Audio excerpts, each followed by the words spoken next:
আসসালামু আলাইকুম রহমতুল্লাহি ওবরকাতুহু। সম্মানিত দর্শক, সরকার কি ভয়ের মধ্যে আছে? প্রচণ্ড ভয়। অথবা সরকার কি ভয় পাচ্ছে কিনা কাজকর্ম করতে? অথবা সরকার ভয় পায়নি, কিন্তু পর্দার আড়াল থেকে সরকারকে কেউ ভয় দেখাচ্ছে, এবং এতে করে যে সরকারি কাজকর্মের যে গতি, সেই গতিগুলো নষ্ট হচ্ছে। এই বিষয়গুলো নিয়ে আলোচনা করব। প্রথমত, সরকারের যে গত ৬০ দিন, সেই ৬০ দিনের কর্মের যে ধারাবাহিকতা, সেই ধারাবাহিকতা আপনাদেরকে বলছি। যেমন ধরুন, আমাদের এই সরকার ক্ষমতা আসার পরপরই মারাত্মকভাবে সেই ডিজেল ক্রাইসিস গেল, বা জ্বালানি সংকট গেল। গেল বলতে আজকের এই দিন থেকে আমি দেখলাম যে একেবারে পেট্রোল পাম্পগুলোতে কোনো রকম ভিড় নেই, বরং অনেক পেট্রোল পাম্প বসে আছে। অন্য সময় তাদের যে ধরনের পেট্রোল বিক্রি হয়, সেই তুলনায় পেট্রোল বিক্রি বোধহয় কমে গেছে। আমি আজকে যেখান থেকে, যে পাম্প থেকে পেট্রোল নিলাম, সেখানে ইন জেনারেল সাধারণত সবসময় ২০-২৫টি গাড়ি সিরিয়ালে থাকে। আজকে দিয়ে দেখলাম ৪ থেকে ৫টি গাড়ি। এরপর মানে আমাকে দেখে, বা আমি পেট্রোল নিতে আসছি, সেখানে পেট্রোল পাম্পের যারা কর্মকর্তা তারা খুব খুশি, একদম ফুল ট্যাঙ্কি ভরে দিল। আমি আরও কয়েকজনের সাথে আলাপ করলাম, যেমন গতকাল একটা পত্রিকার সম্পাদক, সেখানে আমার একটা কাজ ছিল। তো সম্পাদক সাহেব বললেন যে তিনিও জাস্ট অনেক সন্দেহ নিয়ে, যে হয়তো ১০ লিটার বেশি পাবেন না বা লাইনে থাকতে হবে, গিয়ে দেখেন একই অবস্থা আমার মতো গতকালকে। আচ্ছা, তো আমি আজকে ভিডিওটি করছি বৃহস্পতিবার রাতে, আমি বুধবার দিন কথা বলছি, এবং তার সেই পুরো গাড়ি সেই ওরা স্বেচ্ছায় ভরে দিল। তো রাতারাতি ওদিন ৪৮ ঘন্টার মধ্যে বা ২৪ ঘন্টার মধ্যে একটা সমস্যা এভাবে শূন্য হলো কী করে? তাহলে এতকাল যে সমস্যাটা ছিল কৃত্রিম, কে করেছিল এই কৃত্রিমের সমস্যা? সরকার। এমন হতে পারে যে সরকার এই প্রবলেমটা সৃষ্টি করে সারা দেশের মানুষের অ্যাটেনশন ওখানে রাখলো, আর এর মধ্যে কিছু গুরুত্বপূর্ণ কাজ তারা করে নিল, যেটা আমরা কখনো জানতে পারবো না। যেমন ধরুন, আজকের দিনে, বৃহস্পতিবার আজকের দিনে আমেরিকার সঙ্গে একটা চুক্তি হলো প্রায় ৪০,০০০ কোটি টাকা। এখন মানে 3.5 বিলিয়নের হিসাব করলে ৩৭,০০০ কোটি টাকা আসে, কিন্তু আলটিমেটলি এটা যখন পরিপূর্ণভাবে পরিশোধ করতে হবে, ডলারের মূল্য বেড়ে যাবে, তখন সেই সুবাদে এই প্রকল্পের মূল্য মোর দ্যান ৪০,০০০ কোটি টাকা দাঁড়াবে। এরকম একটা চুক্তি স্বাক্ষর হলো আমাদের এই বাংলাদেশে। আমরা একটা কেউ টু শব্দ করলাম না, আমরা জ্বালানি তেল নিয়ে ভীষণ রকম ব্যস্ত থাকলাম। হতে পারে এরকম আরও অনেক কিছু, উই ডোন্ট নো, যদি সরকার এটা করে থাকে। এর কারণ হলো যে পুরো সময়টাতে আমাদের ১৮ কোটি মানুষ আমরা এই তেল ছাড়া, মোবিল ছাড়া, এগুলো ছাড়া কোনো কিছু ভাবিনি। আমরা শুধু এগুলো নিয়ে ব্যস্ত ছিলাম। বড় বড় মানুষ, তারাও দেখা গেল যে এক পিপে সেই ডিজেল বা এক বালতি পেট্রোল বা অকটেনের জন্য ভিখারির মতো ঘুরছে। বিভিন্ন লোককে টেলিফোন করে তারা এই সমস্ত কাজকর্ম করেছে। এর মধ্যে যে তার শরীরে ক্যান্সার আছে, তার যে ডায়াবেটিসের ইনসুলিন নিতে হবে, কিংবা তার যে কেমোথেরাপি নিতে হবে, এই জিনিসটাও ভুলে গেছে মানুষ। তেল নিতে হবে, গাড়ি ভরা তেল, তারপরে তার আরও তেল নিতে হবে, এভাবে মানুষ ছুটেছে। তো যখন এরকম একটা সমস্যার সৃষ্টি হয়, কৃত্রিম সংকট, এর পেছনে বড় একটা গলদ থাকে। হতে পারে সেটা।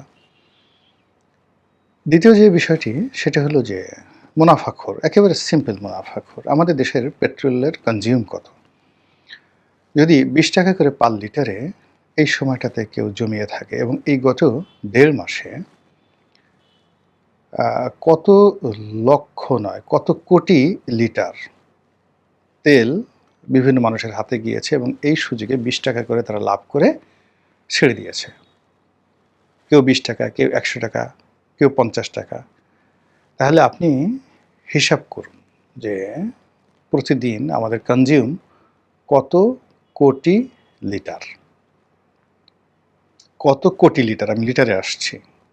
তো সেখানে যদি প্রতিদিন এরকম হয়, গিয়ে দেখুন যে এই ফুয়েলের এই ব্যবসা করে ২০ থেকে ২৫,০০০ কোটি টাকা হয়তো অনেকে মেরে দিয়েছে, একটা সিন্ডিকেটে কাজ করেছে, পেট্রোল পাম্প ওনার যারা আছে তাদের মধ্যে কেউ কেউ এই কাজ করেছে, যে সারা বছর আমি যে কমিশন পাই, 1 লিটার পেট্রোল বিক্রি করলে আমি 2 টাকা বা 1 টাকা কমিশন পাই। তো সেখানে আমি 1 লিটারে যদি আমি 20 টাকা সেভ করতে পারি, আমি 5 বছরের সেই লাভ এই শুধুমাত্র যাকে বলা কৃত্রিম সংকট সৃষ্টি করে করতে পারি। এটা যে হয়নি আপনি বলতে পারেন না। এর সঙ্গে বিদেশি চক্রান্ত থাকতে পারে, অথবা মিসম্যানেজমেন্ট, অনেক কিছু থাকতে পারে। কিন্তু হোয়াট এভার মেবি, বাস্তবতা হলো যে আমরা ভয় পেয়ে গিয়েছিলাম। হয়তো সরকার ভয় পেয়েছিল, অথবা সরকার আমাদেরকে ভয় দেখিয়েছিল, ইত্যাদি ইত্যাদি, অথবা সরকারকে কেউ ভয় দেখিয়েছিল। ভয় এমন একটা বিষয়, ভয় মানুষের বিবেককে নষ্ট করে দেয়। ভয় মানুষের চিন্তার শক্তিকে স্তব্ধ করে দেয়, এবং মানুষের যত আভিজাত্য রয়েছে, মানবিকতার আভিজাত্য রয়েছে, সব আভিজাত্য মানুষ ভুলে যায়। বয়স্ক মানুষ জীবনে যে কখনো কাঁদেননি, সম্মানিত মানুষ, তিনি ভয়ে কান্না শুরু করলেন। যে মানুষ সুস্থ সবল দেহের অধিকারী, মুহূর্তের ভিতরে ভয়ের কারণে তার ডায়রিয়া শুরু হয়ে যাবে, কাপড় চোপড় নষ্ট হয়ে যাবে। অনেক বড় বড় মানুষ দেখা যাচ্ছে যে 1 সপ্তাহ মানে কোষ্ঠকাঠিন্যে ভুগছে। আপনি তাকে ভয় দেখান, ভয় দেখার সঙ্গে সঙ্গে দেখবেন যে ডায়রিয়া হয়ে গেছে এবং কাপড় চোপড় নষ্ট করে পুরো রক্ত আমাশা করে ফেলেছে। এই হলো ভয়। মানুষের ভিতরে যখন ভয় থাকে, সে কোনো কাজ করতে পারে না, কথা বলতে পারে না, তার সব কিছু এলোমেলো হয়ে যায়। এই জন্য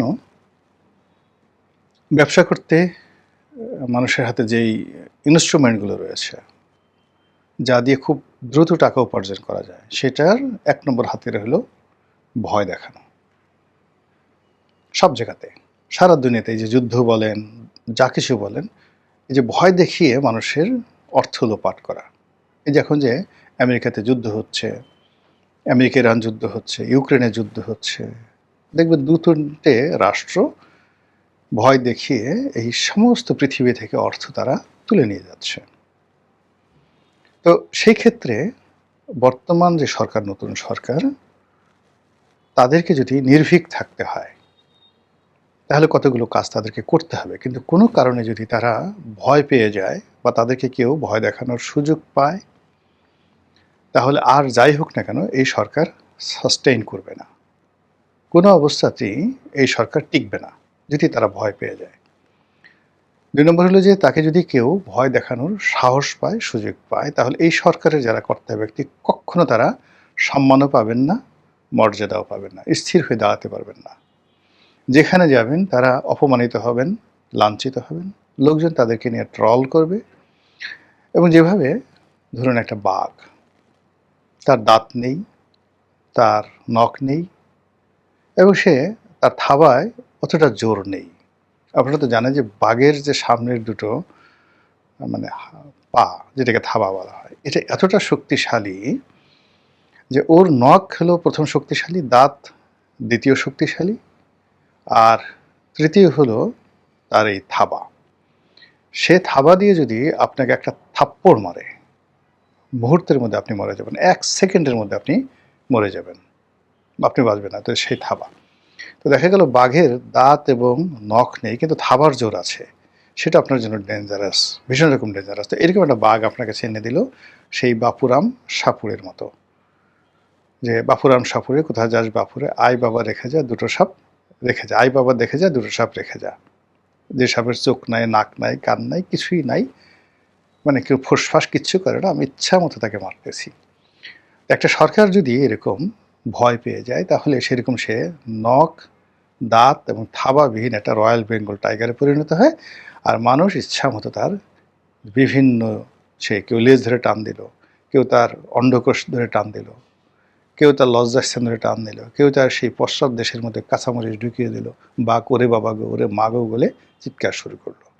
এবং এটা দেখে পাবলিক, একটা সার্কাসের বাঘ এরকম বাঘ কাঁদতেছে, হ্যাঁ, মানুষ খুব খুশি হবে।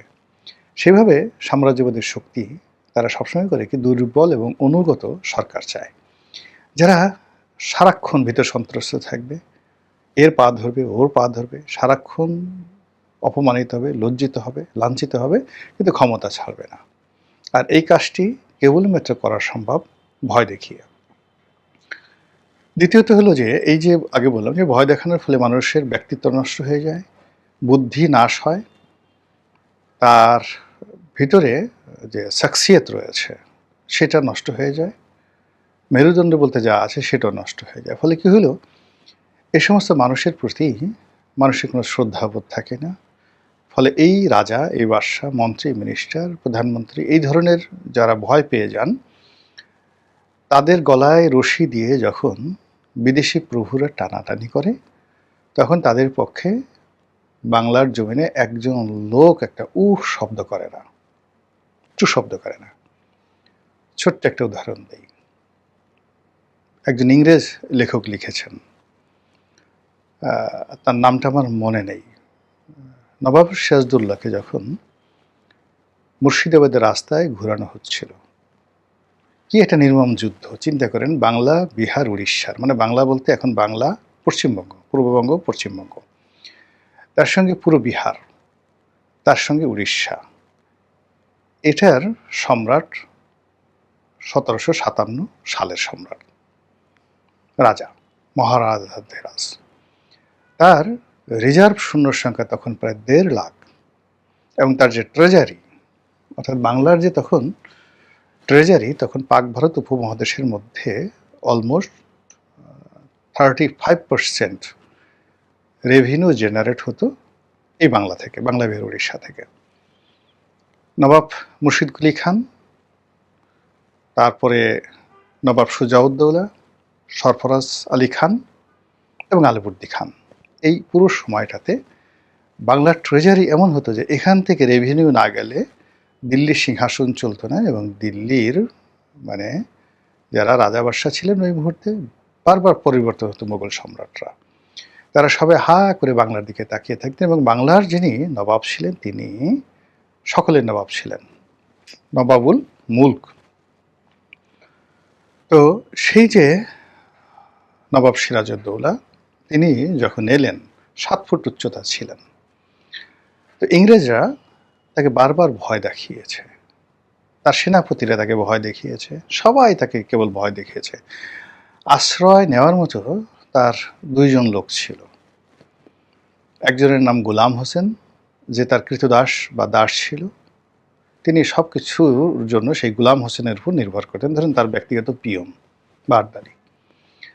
আরেকজন ছিল সেই আলেয়া, আমরা নাটকে দেখি, সেটা হলো তার একজন রক্ষিতা ছিল, বান্ধবী ছিল রক্ষিতা। তো তিনি এই বাংলা, বিহার, উড়িষ্যার নবাব, যার 1.5 লক্ষর মতো ওই জামানাতে সৈন্য, যেটা দিল্লিরও এত সৈন্য ছিল না, সেই সৈন্য, এবং পলাশীর প্রান্তরে তার 53,000 সৈন্য উপস্থিত ছিল। অন্যদিকে রবার্ট ক্লাইভ, তার সাকুল্যে সৈন্য সংখ্যা ছিল 4,000, 4,500। এর সবই ভাড়া করা। এর মধ্যে ইংরেজ সৈন্য স্বভাবত 400 অথবা 800 ছিল, 800, আর বাকি বিভিন্ন লোকের কাছ থেকে তারা ভাড়া নিয়েছিল। এই সৈন্য নিয়ে, মাত্র 400 বা 800 ইংরেজ সৈন্য নিয়ে তিনি বিশ্বাসঘাতকতা করে, ভয় দেখিয়ে, এবং ভয় যখন আপনি পান সঙ্গে সঙ্গে প্রকৃতিও আপনাকে সাহায্য করে না। আপনি, প্রকৃতি কখনো কাওয়ার্ডের সাথে থাকে না। ওই দিন বৃষ্টি হয়ে নবাবের সমস্ত বারুদগুলো পুড়ে ছারখার হয়ে গিয়েছিল। মানে যখনই আপনি ভয় পেলেন, আল্লাহর উপর বিশ্বাস হারিয়ে ফেললেন, জনগণের উপর বিশ্বাস হারিয়ে ফেললেন, নিজের উপর বিশ্বাস হারিয়ে ফেললেন, আল্লাহ বলে যে তুই মর, তুই মর, মুত ইয়া মালাকুল মৌত। আজরাইলকে এক সময় এইভাবে বলবে যে আল্লাহ বলবে তুই মরে যা, মুত ইয়া মালাকুল মৌত। এইভাবে যখন একটা কাপুরুষ ভয় পেয়ে যায়, তখন আল্লাহ বলে তুই মর। তো নবাব সিরাজউদ্দৌলার একই অবস্থা, তিনি পরাজিত হলেন। সেই কাহিনী আপনারা জানেন, আমি শুধু প্রেক্ষাপটগুলো বললাম। তো তাকে বন্দি করে, অ্যারেস্ট করে মুর্শিদাবাদ নিয়ে যাচ্ছে। ইংরেজ লেখক লিখছেন যে মুর্শিদাবাদের রাস্তার 2 পাশে যত মানুষ দাঁড়িয়েছিলেন, তারা যদি একটা করে ঢিল ছুঁড়তেন, ওখানে সেই যে রবার্ট ক্লাইভের যে বাহিনী, সেই বাহিনী সঙ্গে সঙ্গে তারা মারা যেত। যুদ্ধ করা তো দূরের কথা, জাস্ট একটা ঢিল যদি ছুঁড়তে। তখন মুর্শিদাবাদ ছিল one of the largest city in the Asia subcontinent. আগে তো বললাম যে বাংলার রেভিনিউ, মানে পাক ভারতের যে রেভিনিউ, ট্রেজারি, সেই ট্রেজারির 35% যেত বাংলা, বিহার, উড়িষ্যা থেকে। একটা ভয়ের কারণে এই যে বাংলা স্বাধীনতার সূর্য অস্তমিত হয়েছে। তো সেই ভয় যদি বর্তমান সরকার পায়, তারেক রহমান সাহেব পান, বিএনপি পায়, তাহলে তাদের পরিণতি অতীতে যেভাবে হয়েছে সেভাবেই হবে। এই কথাগুলো শুধু স্মরণ করিয়ে দেওয়ার জন্য।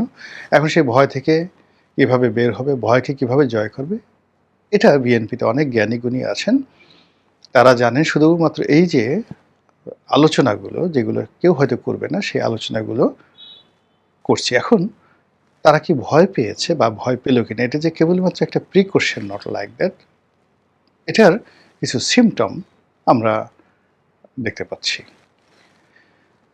প্রথমত হলো, সরকার সিদ্ধান্ত নিতে পারছেন না। তারা কি রাষ্ট্রপতি শাহাবুদ্দিন চুপ্পুকে রাখবেন, নতুন রাষ্ট্রপতি দলীয় নিয়োগ করবেন, নাকি ডক্টর মোহাম্মদ ইউনূসকে নিয়োগ করবেন? এটা একটা প্রথম ভয়।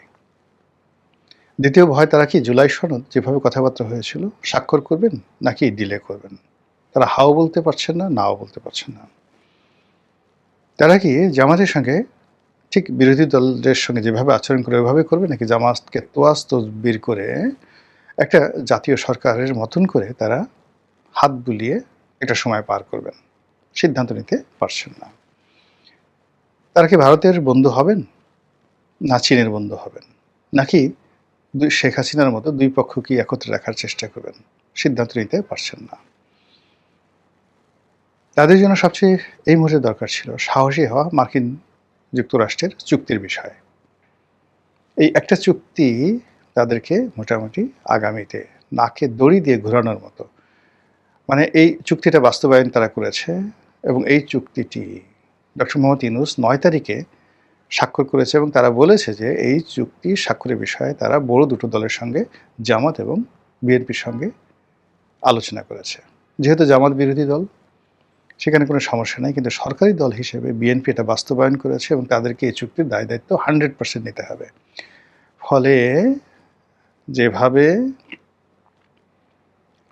টিপু সুলতানের সঙ্গে যে মহীশূরের যুদ্ধ হলো, সেই যুদ্ধের পরে হায়দরাবাদের যে নিজাম, তিনি যেভাবে টিপু সুলতানের সাথে বিশ্বাসঘাতকতা করে ইংরেজদের সঙ্গে দাসত্বের চুক্তিতে আবদ্ধ হয়েছিলেন, যেভাবে কাশ্মীরের রাজা ভারতের কাছে কাশ্মীর তুলে দিয়েছিলেন, যেভাবে সিকিমের সেই লেন্দুপ দর্জি তার স্বাধীনতা বিসর্জন দিয়ে সিকিমকে ভারতের হাতে তুলে দিয়েছিলেন, এই কারণে তারা যেভাবে ট্রেটার হিসেবে মানুষের কাছে নিন্দিত, একইভাবে এই আমেরিকার এই চুক্তিটি করা এবং এটা বাস্তবায়নের জন্য আগামীর ইতিহাস বিএনপিকে দায়ী করবে এবং ডক্টর মোহাম্মদ ইউনূসকে দায়ী করবে। এই অপবাদ তারা কোনোদিন ঘটাতে, মানে এখান থেকে বের হতে পারবে না। এক বঙ্গবন্ধু শান্তি চুক্তি করেছিল 25 বছরের ভারতের সাথে, এটার দায় এখন পর্যন্ত আওয়ামী লীগকে বহন করতে হচ্ছে, অথচ শান্তি চুক্তি দ্বারা বাংলাদেশের কি ক্ষতি হয়েছে এখন পর্যন্ত কেউ বের করতে পারেননি। অথচ এই চুক্তির বদনামের কারণে শেখ হাসিনা যতবার ক্ষমতায় ছিলেন বলছে এটা ভারতের সেবাদাসী, ভারতের দাসী। কাজেই অতীতের যে চুক্তিগুলো সরকার করেছে সেই সকল চুক্তিকে যদি আপনি একত্র করেন, তারপরে এগুলোকে যে হাজার হাজার গুণ মানে বড় করেন, এবং এগুলোর সঙ্গে পৃথিবীর যত মন্দ জিনিস একত্র করেন, সেগুলো একত্র করলে আমেরিকার সাথে আমাদের যে চুক্তিটা হয়েছে এই শেখ হাসিনার পতনের পর এবং তারেক জিয়া ক্ষমতায় আসার কয়েকদিন আগে, মানে সেই নির্বাচন হলো যে ফেব্রুয়ারি মাসে, তার 3 দিন আগে 9 ফেব্রুয়ারিতে, এটা বাংলাদেশের ইতিহাসে সেই একটা পলাশীতে যেদিন বাংলাদেশ স্বাধীনতার সূর্য অস্তমিত হয়েছিল, ঠিক ওই দিনটি 9 ফেব্রুয়ারি 2026, এটি একটি কলঙ্কিত অধ্যায়। এটা নিয়ে বিএনপি লোকজন কথা বলছে না, টু শব্দ করছে না, কোনো মন্তব্যই করছে না। আমরা যারা কথাবার্তা বলছি আমাদেরকে বোঝাচ্ছে না। সরকারের উচিত হলো যে আমরা ভুল বলছি, স্টপ, এটা আমাদের দেশের কল্যাণকর, এটা আমরা করবই, অথবা এই জিনিসটি ঠিক হয়নি, আমরা নতুন সরকার আসলে এটা পারবো না। এবং সরকার যদি এটা অ্যাভয়েড করতে চায়, আমেরিকার বাপের সাধ্য নাই, ডোনাল্ড ট্রাম্পের বাপের সাধ্য নাই এই চুক্তি বাস্তবায়ন করতে আমাদেরকে বাধ্য করে। এখন সে যে চাপের মধ্যে আছে, সেই চাপ মোকাবেলার শক্তি তার নেই। ফলে সরকার এই সুযোগটা গ্রহণ করতে পারছে না ভয়ে। যেভাবে সেই ব্রেন্ট ক্রিস্টেনসেন, এখন রাষ্ট্রদূত, বিশাল লম্বা একজন মানুষ, পায়ের উপর পা তুলে আমাদের মন্ত্রী মিনিস্টারদের সামনে যেভাবে বসছেন, তার সামনে অন্যান্য মানুষ ঠিকমতো মশা মাছির মতো মনে হচ্ছে। এটা ভয়ের কারণে হয়। এই যে আমরা কাছুমাছু করছি আমেরিকার পেছনে, আমেরিকার সামনে, এটা আমাদেরকে আগামীতে এগুতে দেবে না। আশা করি সরকারের কর্তা ব্যক্তি যারা আছেন বিষয়টি বিবেচনা করবেন, দেখবেন। আমরা সাধারণ আমজনতা, বান্দা, আল্লাহর বান্দা, আমরা কিছু চাই না। আমরা সামর্থ্য অনুযায়ী দুটো ডাল ভাত খেতে চাই, বাজারে গিয়ে একটু কিনতে চাই, স্বাভাবিক মৃত্যুর গ্যারান্টি চাই, এই এতটুকুই। চুরি ডাকাতি রাহাজানি থেকে বাঁচতে চাই একজন নাগরিক হিসাবে। আমাদের যা আছে ট্যাক্স টুক্স নেন, আমাদের একটু বাঁচতে দেন। মন্ত্রী এমপি কিচ্ছু হতে চাই না, শুধু বাঁচতে দেন। তারপরও এই জায়গা থেকে এই কথাগুলো বলছি দায়িত্ব থেকে, কর্তব্য থেকে, এবং এগুলো বলা দরকার।